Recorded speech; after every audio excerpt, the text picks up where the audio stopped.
કે છે કે આપણા દરેક સંસ્કાર તીર્થમાં સંપન્ન થવા જોઈએ.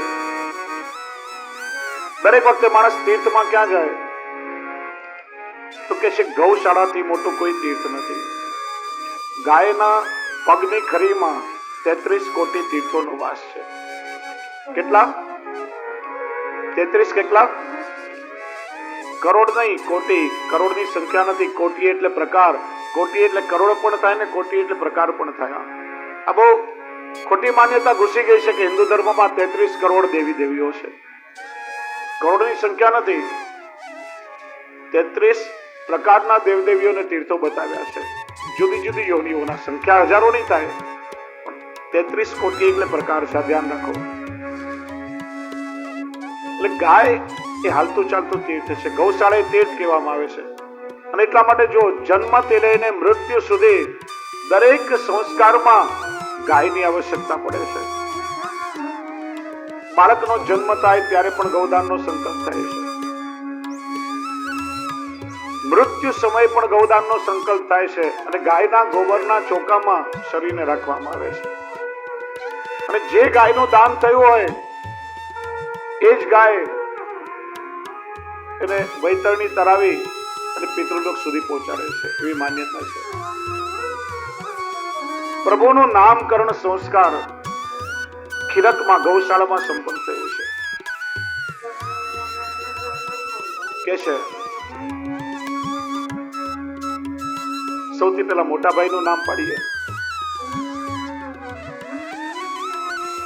શ્રી મહાપ્રભુજી સમજાવે છે ભગવત સ્વરૂપોના નામકરણ કઈ રીતે થાય. આપણે ત્યાં લૌકિકમાં જુદી વસ્તુ છે. જ્યોતિષીઓ કુંડલી બનાવે, ગ્રહ નક્ષત્ર કે રાશિ પરથી નામકરણ થાય. અને નામને અને ગુણને ઘણીવાર કોઈ લેવા દેવા ન હોય. નામ કરતા વિપરીત ગુણ હોય. નામ હોય જ્ઞાનચંદ, બિચારો અંગૂઠો છાપતો, એકે ચોપડી ભણેલો ના હોય. નામ હોય લક્ષ્મીદાસ, પણ ખિસ્સામાં એકે કાવડિયું ના હોય. નામ હોય રથપાલ, જીવન પર જોડા ઘસતો હોય, ક્યારે રથમાં બેઠો જ ના હોય. ભગવત સ્વરૂપોના નામકરણ જુદા પ્રકારે થાય. સ્વરૂપાનુકૂળ, ગુણ અનુકૂળ અને લીલાનુકૂળ. દાઉ ભૈયાના 3 નામ થયા. સ્વરૂપથી એકદમ મધુર છે, નામ રાખ્યું રામ. ગુણ અનુકૂળ, શરીરથી એકદમ બળવાન છે, હૃષ્ટપુષ્ટ, એટલે નામ થયું બલરામ. અને લીલાનુકૂળ, આ બાળક ભવિષ્યમાં યમુનાજીનું આકર્ષણ કરશે, એટલા માટે નામ થયું સંકર્ષણ. જબ પ્રભુને ખોળામાં લીધા, ગર્ગાચાર્યજી ભાવ વિભોર થઈ ગયા. બહુની સંતિ નામાની રૂપાણી ચ સુતસ્ય તે ગુણ કર્માનુરૂપાણી તાન્યહમ વેદનો જન. ભૈયા, આ તારા લાલનના તો અનેક નામ છે. પ્રત્યેક યુગમાં એનો અવતાર થાય છે. આ તો સાક્ષાત નારાયણ છે. પણ અત્યારે એને જોતા મારા મનમાં એક જ નામ આવે છે. સ્વરૂપાનુકૂળ પણ છે, ગુણ અનુકૂળ પણ છે, અને લીલાનુકૂળ પણ છે. અને નામ છે કૃષ્ણ. બોલીએ કૃષ્ણ કનૈયા લાલ કી જય.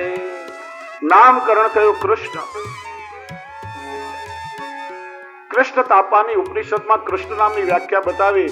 કૃષિર ભૂવાચક શબ્દનશ્ચ નિવૃત્તિવાચક તયોરેક્ય પરબ્રહ્મ કૃષ્ણમ ઇત્યભિધીયતે. કૃષ્ણ એટલે જગતના અણુ અણુમાં જે આનંદ સ્વરૂપે વ્યાપ્ત છે. કૃષ્ણ એટલે સર્વસત્તાધીશ, સુપ્રીમ પાવર. કૃષ્ણ એટલે આનંદની ચરમસીમા, સદાનંદ. કર્ષતિ ઇતિ કૃષ્ણ. એના ચરણ પકડો ત્યારે આપણા પાપ, તાપ અને સંતાપને હરી લે છે, કર્ષણ કરી લે છે. અને કર્ષતિ ઇતિ કૃષ્ણ, એનું દર્શન માત્ર કરવાથી જે સહેજમાં આપણા ચિત્તને આકર્ષી લે છે. જેને જેને જોયા એ બધા મોયા. હિન્દુ ધર્મમાં જ કૃષ્ણ ભક્તો છે એવું નથી. અનેક ધર્મોમાં કૃષ્ણ ભક્ત થયા છે.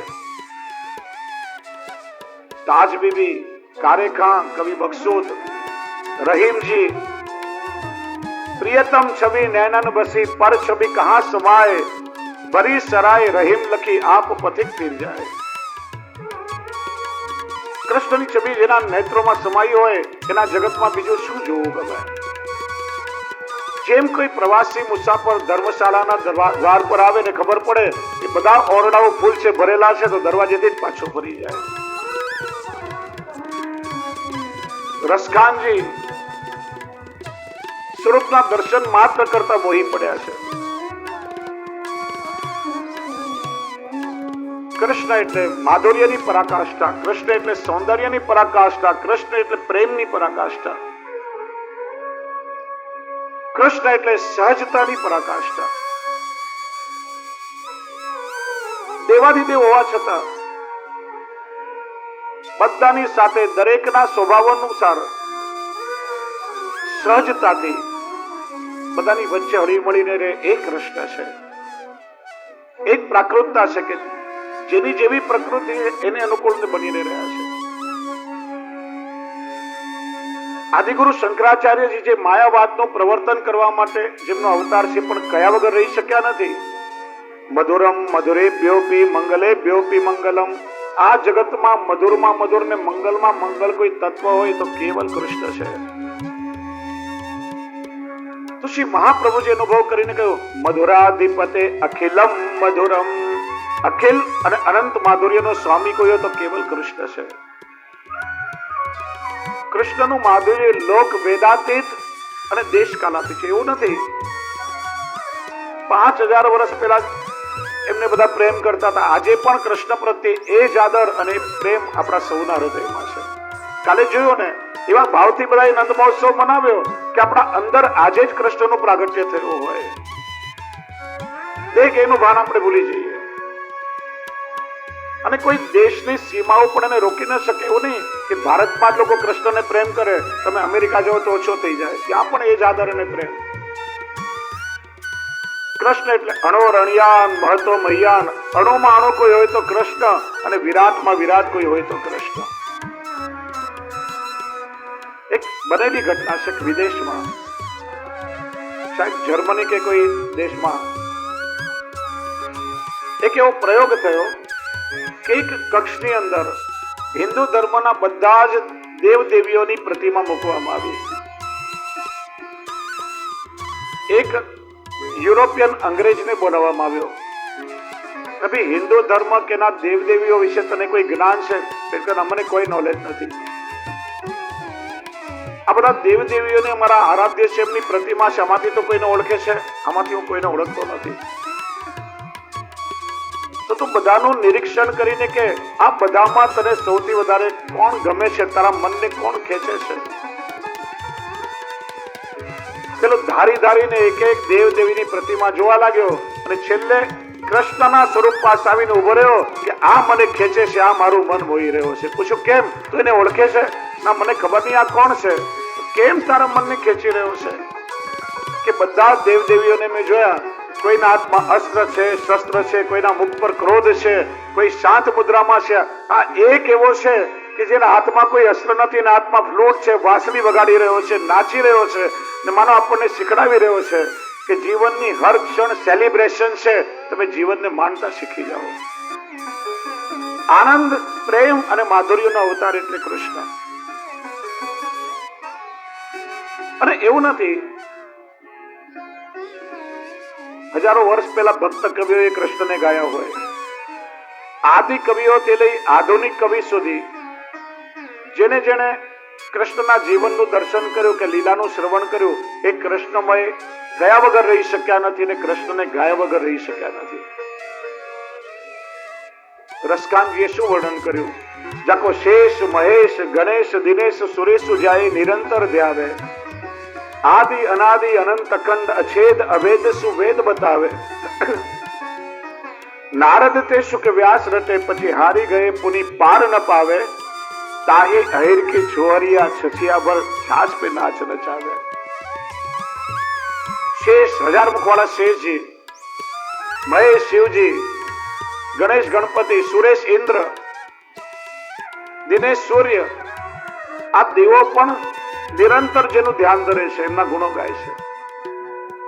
નારદજી થી લઈને વ્યાસજી અને સુખદેવજી જેવા મહામુનિઓ સમાધિમાં પણ જેનું ધ્યાન ધરે છે. વેદો ઉપનિષદો જેને નેતિ નેતિ કહે છે, ન ઇતિ નહીં, તેના ગુણો ગાવાનું અમારામાં સામર્થ્ય નથી. એ પરબ્રહ્મ એક ગોપી સામે, આહિરની કન્યા સામે છાલિયાભર છાછ માટે ઠુમક ઠુમક નૃત્ય કરી રહ્યો છે. હું ઘણી વાર કહું, સચવાય નહીં સુમાન તો શક્તિ શું કામની, અને નાચે નહીં ભગવાન તો ભક્તિ શું કામની. પ્રેમમાં એ તાકાત છે, પ્રભુને નચાવી શકે છે. તો આધુનિક કવિ થોડો સંદર્ભ લઈએ. કૃષ્ણ દવે કૃષ્ણ ભક્તિના કેટલાય કાવ્યોની રચના કરી છે આધુનિક સંદર્ભો લઈને.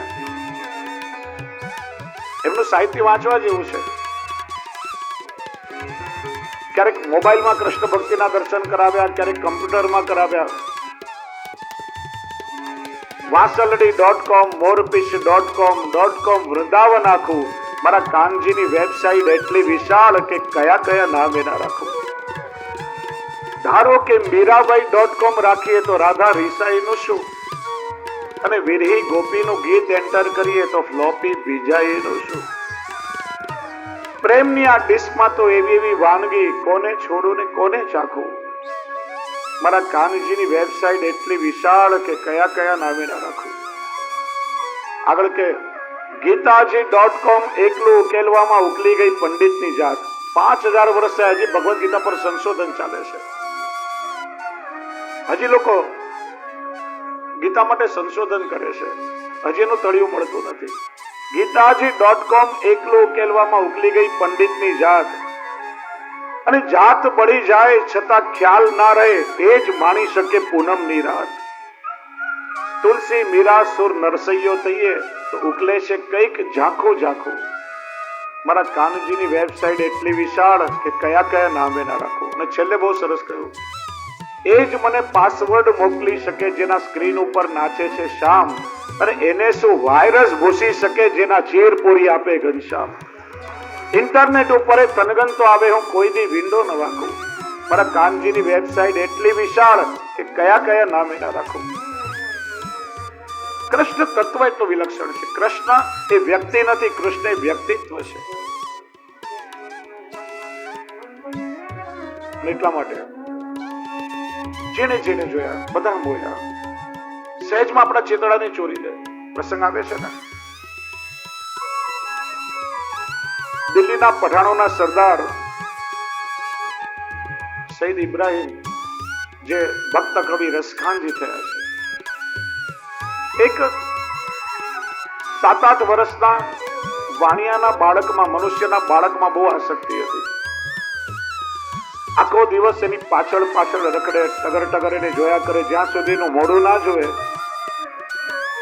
જલે ના પીએ.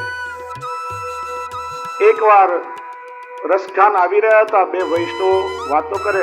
આ રસખાનને જેટલી આસક્તિ મનુષ્યના બાળકમાં છે એટલી જો પ્રભુમાં થઈ જાય એનો બેડો પાર થઈ જાય. અને રસખાને આ જોયું, પાસે આવ્યા, કેવા લાગ્યા, तुम दोनों अभी मेरी ही बात कर रहे थे ना. પેલા વિચાર્યું મ્લેચ્છ છે, તામસી સ્વભાવનો છે, કઈક ઉપદ્રવ કરશે. ना ना मैं तो आपस में हमारी चर्चा करता. नहीं, मुझे पता है, मेरी और इशारा करके बात कर रहे थे. सच बताओ वरना सर उड़ा दूंगा. કે અમે કહી રહ્યા હતા કે આ રસખાનને જેટલી આસક્તિ મનુષ્યના બાળકમાં છે એટલી જો ભગવાનમાં થઈ જાય તો એનો બેડો પાર થઈ જાય. अच्छा, ये भगवान क्या होता है? तुम किसे भगवान कहते हो? જેને અમને તમને આ જગતમાં બધાને બનાવ્યા, જે બધાનું પોષણ કરે છે, જે આ જગતને ચલાવે એ ભગવાન છે. अच्छा, उसे तुम भगवान कहते हो? ये भगवान कैसा दिखाई देता है? એક વૈષ્ણવની પાસે શ્રીનાથજીનું ચિત્ર હતું. શ્રીજી બાબાનો ચિત્ર રસકાંતજીને બતાવ્યો કે જો અમારા ભગવાન આવા હોય, અને જ્યાં કેવલ શ્રીજી બાબાના ચિત્ર ઉપર રસકાંતજીની દ્રષ્ટિ પડી, ક્ષણ માત્રમાં લૌકિક આસક્તિ છૂટી ગઈ અને પ્રભુએ એવું મન ખેંચી લીધું, કેવા લાગ્યા, અરે ये तो मेरा महबूब है, कोई मुझे मेरे महबूब के दीदार करा दो। પૂછ્યું આ ચિત્ર હું રાખી શકું? વિચાર્યું એક જીવનું ભલું થતું હોય તો ભલે રાખે, જે રસ્તામાં મળે અને ચિત્ર બતાવે, ये मेरा महबूब है, मुझे कोई इससे मिला दो, इसके दर्शन करा दो।